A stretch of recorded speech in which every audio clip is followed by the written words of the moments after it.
Regis program, and you're tuning into True School Sports. It's personal between me and you, and I'm going to do you some serious harm, you big stiff idiot. The untouchable True School Sports Empire proudly presents something the boxing game's been missing. Hey, what's going on? It's your boy BT, and I came here to talk some boxing with the thousands of True School Sports subscribers. Now, it's a long, eventful day of boxing, so expect a lot of videos because they're going to be coming out quick, hard, and fast. First profile review of the day, Liam Paro versus Brock Jarvis. You know, this is a fight that really Liam Paro never had to take because he had he had a higher ranking in the WBO. He could have just sat on his ranking and waited for things to play out and get his title shot, but he decided to stay busy and not let ring rust accrue and build up in his career. So he took on Brock Jarvis. Brock Jarvis, big, strong, swole, looking like an action figure. And guess what? All the muscles, when push came to shove, all the muscles didn't mean a damn thing because Liam Paro lands an absolutely world-class, show-stopping first-round knockout, straight left hand down the middle. And it was so beautiful how Liam Paro set it up. I mean, he threw that jab to the outside of Brock Jarvis' lead hand, and then he stepped right in with the straight left hand down the middle. And Brock Jarvis was put on Queer Street. He was put on his back. He really didn't know where he was at, and Liam Paro gets a very quick night's work, a very big and important knockout in his career over the rival Brock Jarvis. And yeah, I think he made a statement to the 140 division that, hey, I'm someone to look out for. If you think I'm just a guy who's a good technical southpaw who can't punch, you have another thing coming. So Liam Paro can punch. He showed that in this fight. You know, I didn't think he was going to get a first-round knockout, but I'm not surprised he knocked out Brock Jarvis because Brock Jarvis has shown some vulnerabilities in his last fight against the Mexican where he was out on his feet. Brock Jarvis only knows how to fight one way, which is coming forward. So, you know, it's back to the drawing board for Brock Jarvis and Jeff Fennick, and that it is what it is. As far as Paro, it's good for him because, you know, it keeps him relevant. It keeps his name out there.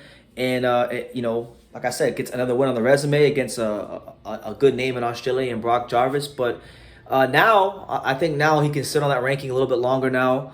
You got him potentially fighting either the winner of Taylor versus Catterall, or if Taylor wins that fight and he vacates and goes up to 47, then, you know, he can fight Teofimo Lopez. So, yeah, I would expect a world title shot for Liam Paro in early, or not in early, but sometime in 2023. So, great performance from him. An absolutely sensational, show-stopping performance from the Aussie 140-pound contender, Liam Paro. I'm so happy for him because when I met him in Vegas last year, this guy, he works really, really, really hard. So, you know, good things happen to those who work hard and are patient and that apply themselves in the gym daily. And he's definitely one of those guys, a consummate professional. So you had him with the first round knockout. And, you know, just to recap two of the other notable fights on the card, you had Skye Nicholson. She was on the card as well. This is her first time fighting in Australia since, you know, she won the Commonwealth Games. She won gold. She captured some gold at the Commonwealth Games in Australia.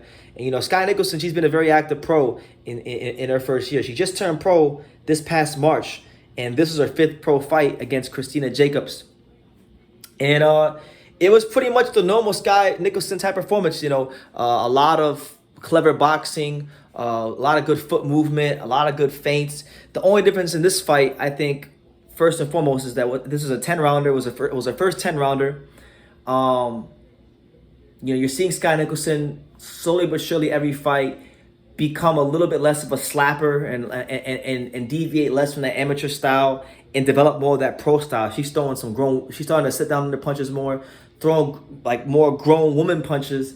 And she actually wound up dropping Christina Jacobs in the, what was it, like 6th round or something like that. She ran into something in the middle part of the fight, dropped her. Couldn't get the stoppage, unfortunately, so she's still in search of her first knockout. But hey, 5 fights in 2022. I mean, how many fighters, you know, prospect or not, in boxing these days are getting 5 fights in 2022. So it's good to see activity from her. She captures the Commonwealth title. So her first trinket in the pros. And listen, man, look, there's a lot of talk about what she may do next. About, like, you know, as far as next year, maybe Skye Nicholson fights for a world title in 2023. Truth be told, and I'm trying to tell anybody who will listen, I truthfully believe Sky Nicholson is far and away the most talented Australian boxer there is. She ain't the like most exciting, but she's definitely the most talented and she's definitely the most prettiest. So she gets the win, proves the 5-0, good for her. And then you know, she may be fighting. I was talking to somebody on Twitter today, and they were saying maybe if Serrano vacates the belt, maybe she could fight Raven Chapman for the belt, because maybe Frank Warren will lobby for Raven Chapman to fight Sky Nicholson for the belt. So, you know, either way, look, I think she's sitting pretty right now to become world champion in 2023 and do some massive things. And then on the other fight on the card, you had, you know, heavyweight contender Dempsey McKean, who a lot of people have a lot of good things to say about. Dempsey McKean, big, strong southpaw, you know, ranked. He's a guy that, you know, this is his 22nd pro fight. He was taking on the 18-1-1 big Patrick Corte. And, you know, not a whole lot to make in the fight. Patrick Corte, small, strong, compact guy, got in the chest of Dempsey McKean, was punching him on the break, punching him after the break, but ultimately when push came to shove, Dempsey McKean, the body shots, the technical brilliance that he showed in this fight, the strength that he has as a southpaw puncher was ultimately too much for him in the end, and Dempsey McKean gets the third round stoppage over Patrick Cote. So with that being said, you know, Dempsey McKean, Eddie Hearn is talking about him potentially fighting the likes of Anthony Joshua, Philip Hergovich, you know, and a whole Zhang Zhilei. I mean, there's options for him within that matchroom heavyweight stable. I know Eddie Hearn was talking about he wants to bring some big stadium fights to Australia. So don't be surprised if Dempsey McKean is maybe like a fight for Anthony Joshua to try to get back in the win column. So not a bad night of boxing in Australia. That crowd was actually this morning. I didn't realize that it was this morning, so I woke up to the news that Liam Paro got the knockout, and then I kind of rewatched the card as I went along. But yeah, great night of boxing in Australia.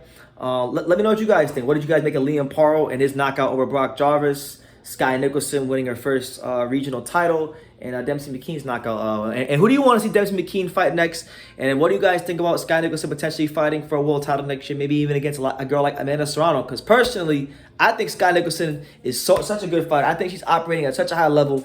I think next year Sky Nicholson could challenge Amanda Serrano for a title and beat her. That's how good I think she is. But anyway, you guys let me know what you think in the comments down below. Make sure you take the time to subscribe. I'll be live tonight twice. Just so you guys know, I'll be live tonight twice. I'll be live for Bumgarner versus Mayer after I'm done watching this Florida Panthers game.